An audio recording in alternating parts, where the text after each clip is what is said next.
आत्मा जी मैं प्रार्थना करता हूं मेरे पिता परमेश्वर, तू महान परमेश्वर है, तू सामर्थी परमेश्वर है, तू दयालु परमेश्वर है। और उसी समय पवित्र आत्मा हम बिहार के लिए, पटना के लिए, मेरे पिता यूपी के लिए, मेरे पिता जो लोग इस समय SC ST के लिए मेरे पिता आरक्षण कर रहे हैं पवित्र आत्मा जी अपनी जात के लिए, पवित्र आत्मा जी अपनी जाति के लिए, मेरे पिता परमेश्वर जो भी कोई नौकरियों के लिए पिता परमेश्वर, और इस समय जो भी कोई प्रार्थना कर रहे हैं पवित्र आत्मा, जो भी कोई फाइट कर रहे हैं मेरे पिता इन्हें शांति दे और पवित्र आत्मा इन्हें सफल कर। जिनकी नौकरियां पवित्र आत्मा जो पिछले साल कई साल पहले पवित्र आत्मा ने मुझे बोला कि बहुत साल पहले जो नौकरियों से निकाल दिए गए थे, मैं उनके लिए प्रार्थना कर रहा हूं परमेश्वर। मैं विनती करता हूं उनके लिए जो फौज में रखे गए निकाल दिए गए, जो पुलिस में रखे गए निकाल दिए गए, जो टीचर में रखे गए निकाल दिए गए, परमेश्वर इनके फेवर करे यीशु मसीह के नाम में। और प्रभु जो ये कोर्ट केस है उसमें जीत जाए यीशु मसीह के नाम में, जिनको जय मिलने पाए पवित्र आत्मा जी। प्रार्थना करता हूँ जो गुजरात से, महाराष्ट्र से इस समय परमेश्वर जगह जगह से वाच कर रहे हैं पवित्र आत्मा, इनकी जिंदगियों में आशीष आए पवित्र आत्मा। जो पंजाब से देख रहे हैं,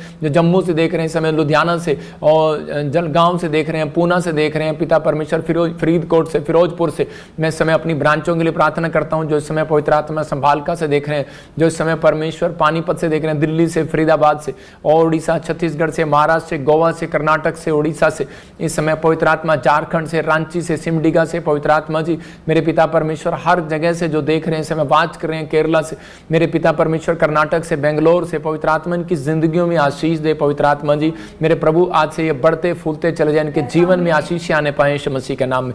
और प्रभु मैं प्रार्थना करता हूं पवित्र आत्मा ये सच में तेरे हाथों के साथ पवित्र आत्मा आशीष पाए, बड़ी ब्लेसिंग इन कहीं से भी मुझे देख रहे हैं, जनाला ब्रांच से, जो यूपी से, इसी समय आसाम से देख रहे हैं, जो इस समय बरनाला से देख रहे हैं, जो इस समय पटियाला, राजपुरा, बठिंडा से आप स्क्रीन पर देख रहे हैं, भुवनेश्वर से जो इस समय हमारे पास फोटोएं आ रही हैं, छत्तीसगढ़ से, साइप्रस से और इसी समय Australia, America, England, Faridkot, Fatehabad, Firozpur से जो ब्रांचें हैं, हर संडे, हर वीरवार ये इकट्ठे होते हैं और परमेश्वर इन्हें ब्लेसिंग दे। और उसी समय हिसार से जो ब्रांचों में जो देख रहे हैं, फतेहाबाद से, परमेश्वर का आत्मा इनकी ज़िंदगियों में काम करे। जो दुबई में ब्रांचों में जा रहे हैं, आप देख रहे हैं सबको, फिजी में, USA में ब्रांचों में इकट्ठे हो रहे हैं, हांगकांग में, प्रभु इनके जीवन में काम कर रहा है, इजराइल में, मॉरिशस में, कहीं से भी जो लोग इस समय सिडनी से, अमेरिका से, कहीं से भी वाच कर रहे हैं, परमेश्वर का आत्मा इन्हें आशीष दे। मैं चाहता हूँ कि आप अपने हाथों को उठाएं और परमेश्वर का आत्मा आपकी ज़िंदगियों में काम करे। और इसी समय अपने हाथों को उठाओ और पवित्र आत्मा आपकी ज़िंदगी में बहुत सारी ब्लेसिंग दे यीशु मसीह के नाम में। पवित्र आत्मा जी मैं प्रार्थना करता हूँ मेरे पिता परमेश्वर जो ऑनलाइन व्यूअर हैं, इनके जीवन में आज से परमेश्वर बड़ी बढ़ोतरी होने पाए यीशु के नाम में, आमीन आमीन। जो लोग प्रार्थना कर रहे थे हाथ उठाकर, इस समय परमेश्वर का आत्मा उनके जीवन में काम कर रहा है। और प्रभु ने मेरे को दिखाया जिनके नाम SNRGPTL और V से हैं, वो 3 महीने के अंदर प्रभु के आत्मा ने मुझे कहा कि वो बड़ी बड़ी फाइट को जीतेंगे। मतलब कि कोई संघर्ष कर रहे हैं, आपकी जीत होगी इस साल के अंदर। आइए हम परमेश्वर के कलाम में जाएंगे। क्या आप चाहते हैं कि परमेश्वर का कलाम आपकी ज़िंदगी में आशीष दे? बहुत सारे लोग चाहते हैं कि परमेश्वर मुझे आशीषें दे, और बहुत सारे लोग जो हैं स्वर्ग जाना चाहते हैं। लेकिन याद रखना, एक शराबी व्यक्ति को भी पूछ लो तुझे स्वर्ग जाना है, तो वो ये कहेगा कि हाँ मुझे स्वर्ग जाना है, मुझे स्वर्ग जाना है, मुझे स्वर्ग जाना है। ये नहीं कहेगा कि मैं शराब छोड़ दूं। लेकिन प्रभु का आत्मा आज आपको बता रहा है कि वचन है, आज का टॉपिक है स्वर्ग का मुकुट किसको मिलेगा। बाइबल बताती है उस बात के लिए कि स्वर्ग का मुकुट उस व्यक्ति को कभी नहीं मिलेगा जो लालच करता है। आज का हमारा टॉपिक है कि स्वर्ग का मुकुट किसको मिलेगा। स्वर्ग का मुकुट कह रहा है कि स्वर्ग का मुकुट उसको मिलेगा, कह रहा है कि जो किसी तरह का लालच नहीं करेगा। 3 तरह के पाप आपको स्वर्ग से आशीष पाने से रोकते हैं। बाइबल बताती है इस बात के लिए, वो आप लिख सकते हैं। व्याभिचार, इसने गलत लिखा है, व्याभिचार, लालच और अशुद्ध चीज़ें। मतलब कि ये 3 चीज़ें जो हैं आपकी लाइफ में, वो आपको कभी भी आगे स्वर्ग जाने से स्वर्ग जाने से रोकती हैं। हमेशा ये 3 चीज़ें आपको स्वर्गीय आशीष लेने से रोकती हैं। मैं फिर कह रहा हूँ उन लोगों को कि स्वर्ग से आशीषें आती हैं एक व्यक्ति के जीवन में हर बार, लेकिन पवित्र आत्मा उन लोगों के जीवन में आशीषें रोक देता है। बहुत सारे लोगों का क्वेश्चन है कि मैं अपनी लाइफ में जब प्रार्थना करता हूँ, परमेश्वर इतनी बाइबल पढ़ता हूँ, इतना मैं सब कुछ करता हूँ, लेकिन इतना दान भी देता हूँ, इतना भेंट भी देता हूँ, लेकिन बहुत सारा, लेकिन परमेश्वर मेरे जीवन में आज भी आशीष क्यों नहीं है? तो ये बात आप लिख लें, 3 तरह के पाप आपको स्वर्ग से आशीष पाने के लिए रोकते हैं। मतलब कि ये एक व्याभिचार, एक लालच और अशुद्ध चीजें, नशा, जो 2 अभी आपने अभी बच्चों के एक्ट देखा, वो क्या था कि एक वो व्याभिचार के ऊपर था और एक लालच के ऊपर था, नशे के ऊपर। कि हम बहुत बार जो है नशे में पड़े रहते हैं, लालच में पड़े रहते हैं, लेकिन बहुत सारे लोगों को नहीं मालूम जो लालच से दूर रहेगा स्वर्ग का मुकुट उसको मिलेगा, स्वर्ग की आशीषें उसको मिलेगा। नशा आपकी जिंदगियों में, मैं कह रहा हूं कि जब तक अगर रहेगा तो आप अपनी लाइफ में कभी भी परमेश्वर से आशीष नहीं पा सकते, क्योंकि शैतान जो है यही चाहता है कि मैं इन लोगों को कैसे गिराऊं। हम पढ़ते हैं बाइबल के अंदर भजन संहिता 4:3, हम पढ़ेंगे, देखो क्या लिखा भजन संहिता 4:3 में। हाँ देखें क्या लिखा, बाइबल कहती है कि परमेश्वर स्वर्ग उस व्यक्ति को देना चाहता है, कह रहे कि जो लोग अलग रहने, पाप से अलग रहना सीख जाएगा। कह रहा है यह जान रखो कि यहोवा ने भगत को अपने लिए अलग कर रखा है, जब मैं यहोवा को पुकारूंगा तब वह सुन लेगा। दाऊद बोलता है इस बात के लिए कि मैं जानता हूं कि परमेश्वर ने मुझे अलग कर रखा है। मतलब उसके दोस्त बोलते होंगे तू हमारे जैसा क्यों नहीं है, उसके रिश्तेदार बोलते होंगे तू हमारे जैसा क्यों नहीं है, लेकिन वो बोलता है कि नहीं, मसीह लोगों का जीवन ऐसा ही होना चाहिए कि जब तक आपको लोग ना बोले कि यार तू हमारे साथ संगति में क्यों नहीं बैठता, यार तू हमारे साथ पहले शराब पीता था अब क्यों नहीं आता, तो इसका मतलब कि आपके अंदर पवित्र आत्मा की प्रेजेंस आ गई और परमेश्वर आपसे खुश है। और बाइबल बताती है कि स्वर्ग का मुकुट आपसे दूर नहीं है, बहुत जल्दी आपको परमेश्वर देना चाहता है। वो स्वर्ग की आशीष आपको देना चाहता है, वो बरकत की आशीष आपको देना चाहता है। लेकिन हम कई बार जो है वो परमेश्वर से आशीष लेने के लिए कई बार हम सोचते हैं कि शायद पता नहीं परमेश्वर मेरी जिंदगी में काम करेगा या नहीं करेगा, मुझे आशीष मिलेगी या नहीं मिलेगी। आदमी बोलता था, एक आदमी था वो बोलता था बार बार कि किसने देखा स्वर्ग, किसने देखा नरक। मतलब आज बहुत सारे लोग विश्वास नहीं करते स्वर्ग और नरक के बारे में। वो लोग बोलते हैं किसने देखा स्वर्ग, किसने देखा नरक, तो हम इन चीज़ों में हम पढ़ेंगे नहीं। लेकिन पवित्र आत्मा ने उसके जीवन में काम किया, उसको एक तकलीफ में लेकर गया। मैं आपको बताता हूँ, शैतान ने उसको एकदम से बहुत सारी तकलीफें दिया उस आदमी को। वो खाता था, पीता था, शराब पीता था, ऐशो आराम करता था। उसकी बहन उसके सामने मर गई, उसका भाई उसके सामने मर गया, उसका बच्चा जिस दिन उसके सामने मरा तो उसको उस दिन ठेस पहुंची और वो उस दिन संसार से अलग हो गया। और वो कहने लगा परमेश्वर के क्या बात है कि मैं परमेश्वर, मैं इतनी शराब पी रहा हूं, इतना कुछ कर रहा हूं, लेकिन मेरे को पता ही नहीं था कि जीवन थोड़े दिन का है। उसके सामने सामने जवान भाई बहन मर गए, उसके सामने सामने जवान बच्चा मर गया, कुछ नहीं हुआ, कोई शराब नहीं पीता था, कुछ नहीं करता था। लेकिन उसी समय परमेश्वर ने उससे बात किया, उसने कहा कि मैंने तेरे ऊपर दया किया हुआ है, अपने मुकुट को संभाल कर रख और उसी समय अपने कैरेक्टर को संभाल कर रख। मैं कह रहा हूं कि परमेश्वर आज भी आप लोगों के ऊपर कहता है कि वो मुकुट देना चाहता है। कह रहा है लेकिन किस व्यक्ति को आशीष मिलेगा, जो अपने मुकुट को, कह रहा है कि अपने मुकुट को संभाल कर रखेगा, अपने कैरेक्टर को छीनने नहीं देगा। कहता आपको परमेश्वर ने स्वर्ग का मुकुट, कह रहा धरती पर आशीष का, शांति का, कह रहा है धन का, बरकत का, अच्छी सेहत का, स्वास्थ्य का आपके ऊपर मुकुट दिया हुआ है। लेकिन आपको उस मुकुट को पकड़ना है। हम बाइबल में देखते हैं प्रकाशित वाक्य 3:11 में क्या लिखा, वहां पर लिखा क्लियर, कह रहा है कि अगर जो कोई परमेश्वर से स्वर्ग का मुकुट पाना चाहता है तो कह रहा है कि वो अपने आप को रोके रहे। इसका मतलब परमेश्वर अपने लोगों को बताना चाहता है, कह रहा है कि मैं शीघ्र ही आने वाला हूं, जो कुछ तेरे पास है उसे थामे रहे कि कोई तेरे मुकुट को छीन ना ले। मतलब परमेश्वर का आत्मा अपने लोगों से बात कर रहा है, कहता है कि कोई तेरे मुकुट को छीन ना ले, लेकिन मैं कहता है कि बहुत जल्दी आने वाला हूं संसार के अंदर। लेकिन डिपेंड करता है कि आप कितनी देर तक, कहता है कि परमेश्वर आशीष देना चाहता है, इस साल भी देगा, अगले महीने भी देगा। हो सकता है आपके पास बच्चा ना हो सकता है आपके पास नौकरी ना हो, कोई चंगाई ना हो, कोई आशीष ना हो आपके घर में, कोई घर में कोई टीवी ना हो, कोई फ्रिज ना हो, कोई भी घर ना हो, किराए के मकान पर रहते हो। लेकिन पवित्र आत्मा आपसे बात कर रहा है, कहता है कि कह रहा है जो कुछ तेरे पास है उसे थामे रहे। मतलब जो कुछ आपके पास है उसे थामे रहो। आपके पास कहता है कि, लेकिन कहता है हो सकता है आपके पास कुछ नहीं है, लेकिन आप दूसरे को देखकर जलते रहते हैं। आप कहते हैं कि नहीं परमेश्वर इसको आपने ज्यादा दिया है, इसको बड़ी नौकरी दी है, इसको बड़ा अभिषेक दिया, इसको बड़ा कह रहा है कि प्रॉफिट का गिफ्ट दिया, लेकिन प्रोफेसी का गिफ्ट दिया, लेकिन परमेश्वर मुझे कुछ नहीं दिया।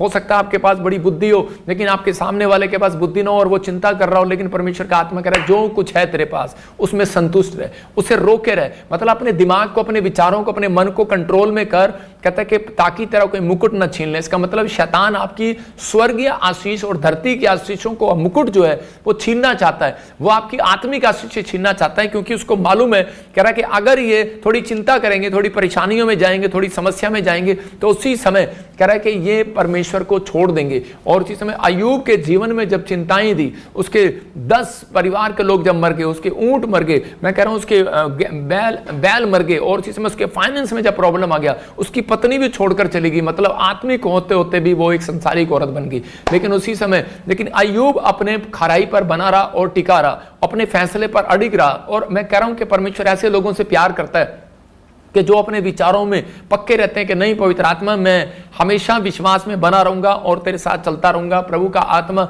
बात करता है ऐसे लोगों से, आशीष देना चाहता हूं उन लोगों को कि नहीं, मैं इन लोगों की जिंदगियों में काम करूंगा और ब्लेस करूंगा। और उन्हें स्वर्ग में मिरास नहीं है उसकी, स्वर्ग में मिरास, स्वर्ग में जगह नहीं है उसकी। लेकिन यहाँ पर तीनों को क्या कहा, लालच को सबसे बड़ा पाप क्यों बताया गया? क्योंकि बहुत सारे लोग सोचते हैं शायद कि लालची है, ये पैसे के लालची है। पैसे का लालची नहीं, कहता है कि ज्यादातर कहता है कि जो व्यक्ति किसी भी चीज का लालच करता है, शराब का लालच, लड़की का लालच, तीसरा कहता है कि मूर्तियों का लालच, कहता है कि अगर आप मूर्ति पूजा छोड़कर, कहता है मिस्र देश को छोड़कर इजराइल में आ गए हो, लेकिन आपने क्या किया, लेकिन आज भी आप उस चीज में पाप में पड़े हुए, उसका लालच कर रहे हैं, तो उसी समय परमेश्वर का आत्मा बोलता है वो मूर्ति पूजा के बराबर है। आप समझते हैं कि नहीं? बेशक आप आत्मिक बन गए, आपने बैप्टिज्म ले लिया हो, लेकिन आपने बहुत सब कुछ कर लिया हो, लेकिन आज भी कई लोग मिस्र की मूर्तियों के बराबर हैं। याद रखना, क्योंकि परमेश्वर का वचन बोलता है, कहता है कि लोभी मनुष्य की विरास नहीं है, जगह नहीं है, मिरास नहीं है, परमेश्वर उसको पसंद नहीं करता। बहुत सारे लोग बोलते हैं कि पता नहीं परमेश्वर मेरी आशीषें क्यों रुकी हुई हैं, क्योंकि आप लोग आज से कहते हैं कि घमंड करते हैं और कहते हैं कि परमेश्वर हमने तो सब कुछ छोड़ दिया, अब तो हम अशुद्ध चीजों को ढूंढते नहीं है। लेकिन हमारे अंदर जब लालच की बातें चलती हैं, तब हम कई बार कहता है परमेश्वर की आशीषों से वंचित हो जाते हैं और परमेश्वर हमसे नाराज हो जाता है। मैं बाइबल से बता रहा हूं कि याकूब की पत्नी लालच करती थी और उसके अंदर एक लालच भरा हुआ था कि वो अपनी लाइफ में जो राहेल थी उसको, वो मूर्ति पूजा के देश से जुड़ी हुई थी और उसी समय उसके अंदर एक लालच था, क्योंकि उसकी मूर्तियों पर जो है वो गोल्ड की चीजें लगी हुई थी। और जब वो गोल्ड की चीजें लगी हुई थी तो वो उसी समय वो भूल गई कि एक दिन के वो प्रेग्नेंट है। तो उस समय जब याकूब को उसके मामा लोबान ने पूछा, मतलब उसके राहेल के जब बाप ने पूछा कि वो मूर्तियां कहाँ पर हैं, कहता है कि तेरे कोई चुरा कर ले आया। और उसी समय वो इतना प्यार करती थी उनसे, मतलब सोने से, और उसी समय वो सोने की मूर्तियों को उसके साथ, याकूब के साथ लेकर जाना चाहती थी जाते हुए अपने घर पर, अपने ससुराल में। लेकिन उस समय में उसने पूछा याकूब से कि वो मूर्तियां कहाँ पर हैं और तू चोरी करके लाया। तो उसी समय याकूब भी अपने आप को रोक नहीं पाया। मैं लोग बता रहा हूं कि उन बात के लिए कुछ बातें हमारे जीवन में, हमारे बोल हमें अशुद्ध करते हैं, कई बार हमारे मन के बहम हमें अशुद्ध करते हैं, कई बार हमारे विचार हमें अशुद्ध करते हैं। लेकिन यहां पर कह रहा है कि इसकी जुबान ने, याकूब की जुबान ने उसकी पत्नी को शुद्ध कर दिया। और कह रहा है कि यहां पर नेगेटिव बोल दिया। और उसकी जब पत्नी के पास जब उसका बाप आया तो उसी समय वो क्या प्रेग्नेंट थी और वो अपनी साड़ी समेत उसके ऊपर बैठ गई, मूर्तियों के ऊपर। वो कहने लगी कि नहीं डैडी, यहाँ पर तो कोई मूर्ति नहीं है। तो उसी समय उसने कहा उठ, यहाँ देखने दे। उसने कहा मैं प्रेग्नेंट हूं, मैं उठ नहीं सकती। तो उसी समय वो छोड़कर चला गया। लेकिन एक झूठ और उसका लालच परमेश्वर को ने उसके ऊपर क्रोध किया इस बात के लिए। और उसी समय कहता है कि लेकिन कई बार जब हमारे जीवन में कोई नेगेटिव बातें आती हैं, बुरे विचार आते हैं, या फिर कई बार खराब परिस्थितियां आती हैं, तो उसी समय हम अपने आप को रोक नहीं पाते। और ये इतने गुस्से में आ गया। याकूब ने कहा, कह रहा है कि जिसने भी कोई ये पाप किया हो, किसने भी तेरी मूर्तियों को चुराया हो, कहता है चोरी की हो, कहता है वो मर जाए। और उसी समय वो नहीं जानता था कि उसी की पत्नी वो मूर्तियां चुरा लाई है। और उसी समय थोड़े दिन के बाद जब उसने बच्चे को पैदा किया तो पैदा करते ही वो औरत मर गई। लेकिन याकूब को बाद में समझ में आया कि मेरी पत्नी का लालच, कह रहे एक गोल्ड का लालच, कहते कि वो मूर्तियों का लालच, कहते उस मेरी पत्नी की जान ले गया। लेकिन बाद में वो शर्मिंदा हुआ, कहता कि मैं ऐसी परिस्थितियों में मैंने क्या किया। ऐसी परिस्थितियों में जब कोई बीमारी आती है, जो कोई कर्जा आता है, कोई बैड न्यूज आती है, तो उसी समय हम अपना भरोसा परमेश्वर से हटाकर हम उसी समय ऐसा ध्यान कर लेते हैं और नेगेटिव हो जाते हैं। और शैतान चाहता है इनके मुकुट को छीन ले, इनके विचारों को छीन ले, जो उन्होंने फैसला लिया है कि मैं अब गंदे विचार मुंह से नहीं बोलूंगा, मैं अब नेगेटिव बातें नहीं बोलूंगा, मैं अब पॉजिटिव रहूंगा, मैं अब बुरे विचार में नहीं जाऊंगा, बुरी संगति में नहीं जाऊंगा। तो वो आपको छीनना चाहता है उस चीज से। जो आपने समर्पण किया वो आपके समर्पण को छीनना चाहता है। जब आपने बैप्टिज्म लिया, अंगीकार किया, तो आपके अंगीकार को छीनना चाहता है। तो उसी समय उसने उससे छीन लिया और ऐसी परिस्थिति उसके सामने लाया कि उसने गुस्से में नेगेटिव बात बोली और उसी का मुंह जो है अशुद्ध हो गया। मैं कह रहा हूं कि आज हो सकता है आप किसी चीज को उठा रहे हो और वो अशुद्ध हो। मैं कह रहा हूं कोई व्यक्ति खाना खा रहा हो और अशुद्ध हो, लेकिन मैं कह रहा हूं कि वो अशुद्ध चीजें और अशुद्ध हमारे मुंह के बोल भी हमें कई बार अशुद्ध कर देते हैं। और जब उसने अशुद्ध चीजें अपने मुंह से निकाली, अशुद्ध बातें अपने मुंह से निकाली, उसी समय उसकी पत्नी मर गई। बहुत सारे लोग अपनी जीवन में यही गलतियां कर बैठते हैं। आज कई लोगों पर जब कोई समस्या आती है, तो कोई बीमारी, कोई और उसी समय कोई कर्जा या कोई समस्या आती है तो वो अपने भगवान को भी कोसने लगते हैं, वो अपने रिश्तेदारों को कोसने लगते हैं, अपने बड़ों को कोसने लगते हैं, नेगेटिव बातें बोलने लगते हैं। कर्जा जब आएगा, जब पैसे की घटी होगी तो आदमी गुस्से में आएगा और अलग अलग चीजें बोलेगा। मतलब शैतान का एक विचार होता है कि मैं इस व्यक्ति को पाप में कैसे डालूं। इसका मतलब कि आत्मा एक आत्मा है, उसका नाम है लालच करने वाली आत्मा। मतलब वो लालच करने वाली आत्मा पीछा करती है। एक बार एक आदमी शराब पीता था और इसी समय जब भी आकर वो अपने कपड़े रात को खूंटी पर टांगता तो उसकी जेब में से हजारों रुपए चोरी हो जाते। और उसी समय वो 2 बार 3 बार 4 बार देखा उसने। एक दिन वो तंग आ गया और कहने लगा, कहता जिसने मेरी करे कि उसको इतना प्यार था पैसों से और उसकी पत्नी को भी इतना प्यार था पैसों से, और उसी समय उसकी पत्नी उसके पैसे निकाल लिया करती थी और वो अपने पैसों को लेकर शराब से इतना प्यार था, इतना लालच था उसको शराब का कि उसको शराब पीनी है। उसका मोह लगा हुआ था। और इसी समय जब उसने देखा कि मेरी जेब में 1 भी रुपया नहीं है, पहले तो 1000 जाते थे, एक दिन उसकी जनानी ने सारी मुट्ठी भर के निकाल लिए। तो उसी समय उसको गुस्सा आ गया और उसने कहा, कहता है कि जिसने भी मेरे पैसे निकाले हो, चोरी की हो, कहता है कि उसकी टांग टूट जाए। और उसी समय जब वो शराब पी के वापस आ रहा था तो उसकी पत्नी रिक्शे पर टांग लटकाई आ रही है और उसी समय वो दूर से देख रही है और उसी समय चिल्लाती आ रही है। तो उसका पति कह रहा है, कहता है भगवान ये कैसे हो गया। उसने कहा तेरे मुंह की वजह से हो गया, तेरे अशुद्ध बोल की वजह से हो गया, तेरे उन कह रहे के नेगेटिव बातों की वजह से हो गया। मतलब आज बहुत सारे लोग जो है नेगेटिव हो जाते हैं। बहुत सारे लोग सोचते हैं कि शायद मैंने अशुद्ध चीजों को छोड़ दिया है, मैं अब अशुद्ध नहीं हो सकता। लेकिन आपके अंदर विचार जो है अशुद्ध करते हैं आपको, अंदर का मन आपको अशुद्ध करता है। इसलिए यीशु मसीह बोलता है कटोरा, कहता है बाहर से नहीं, कहता है अंदर से मांज के खाया जाता है। खाना जो है आप खिचड़ी उसके अंदर डालोगे तो अंदर से मांजोगे, बाहर से अगर ना भी मांजोगे तो भी चलेगा। तो इसका मतलब आपको अपना बाहरी रूप नहीं मांजना। जब चर्च में आते हैं तो हम बोलते हैं जय मसीह की, और अंदर चलता है अग जाके इसकी टांग टूट जा। मतलब अंदर ये चलता है। ऊपर से हमें क्या करना है कि जैसे अभी ये भी बड़ी अच्छी बैठी है सती सावित्री बन के, लेकिन ऊपर से अच्छा लग रही है और अंदर से किसी से ईर्ष्या कर रही हो, लड़की से कोई जलन कर रही हो, नहीं ले सकता। लेकिन आपको अपने मुकुट को संभाल कर रखना पड़ेगा। इसलिए पवित्र आत्मा चाहता है, कहता है कि आप अपने मुकुट को छीनने ना दें, अपनी आशीषों को छीनने ना दें। इसलिए क्योंकि उसको मालूम है, कह रहे मैंने इनकी आशीष को कैसे छीनना है, क्योंकि वो आपका मुकुट क्या है। मैंने फिर बताया आपका मुकुट है कि आपका खराई पर चलना, आपका सच्चाई पर चलना, आपका पवित्रताई पर चलना, आपका अड़े रहना और खड़े रहना और आपका प्रार्थना करना, आपका एक लेवल से दूसरे लेवल पर जाना, कहता है कि आपका खराई है। कहता है कि जब आप करते हैं तो परमेश्वर का आत्मा कह रहा है कि आपकी जिंदगियों में लालच करने वाली आत्मा आपका पीछा नहीं करती। लेकिन अगर आपने अपने कैरेक्टर को, अपने मुकुट को संभाल कर रखा, अपने चरित्र को, आपका चरित्र आपका मुकुट होना चाहिए। मैं कह रहा हूं कि कोई ये नहीं कि सोने का मुकुट डाल लो और आपको कि देखो परमेश्वर ने मुझे मुकुट दिया। मैं कह रहा हूं कि आपने, आपका चरित्र, आपकी बोल बाणी आपका मुकुट होना चाहिए, आपका एक अच्छा स्वभाव मुकुट होना चाहिए। मतलब कि जब पत्नी घर पे आए तो पति को उसका आदर करना चाहिए, और पति जब खासकर घर पे आए तो पत्नी को उसका आदर करना चाहिए। पानी का गिलास लाना चाहिए, पहले आते ही नहीं कि अरे क्या मुंह से मतलब इधर उधर की बातें नहीं करना चाहिए। लेकिन यहाँ पर कहता है ये नुकसान जो है, कहता है कि हम इसके अशुद्ध विचार और अशुद्ध बोल कई बार हमारे बच्चों के बिजनेस को खराब करते हैं, उनकी पढ़ाई को खराब करते हैं। कई बार कहता है कि बड़ी बड़ी आशीषों को रोक देते हैं। लालच की आत्मा होती है कि वो पीछा करती है। अपने पड़ोसी से हाथ मिलाओ और बोलो अपने आप को रोके रहे। मैं फिर कह रहा हूं, अपने पड़ोसी को बोलो अपने आप को रोके रहे, पाप करने से रोके रहे, विचार, गंदे विचार बोलने से रोके रहे, अशुद्ध बातें बोलने से रोके रहे। कहता है कि दिमाग में कुछ भी आ रहा है लेकिन आप गुस्सा करने से रोके रहे। अगर आप रोक रहे हैं अपने आप को तो परमेश्वर का आत्मा आपकी जिंदगी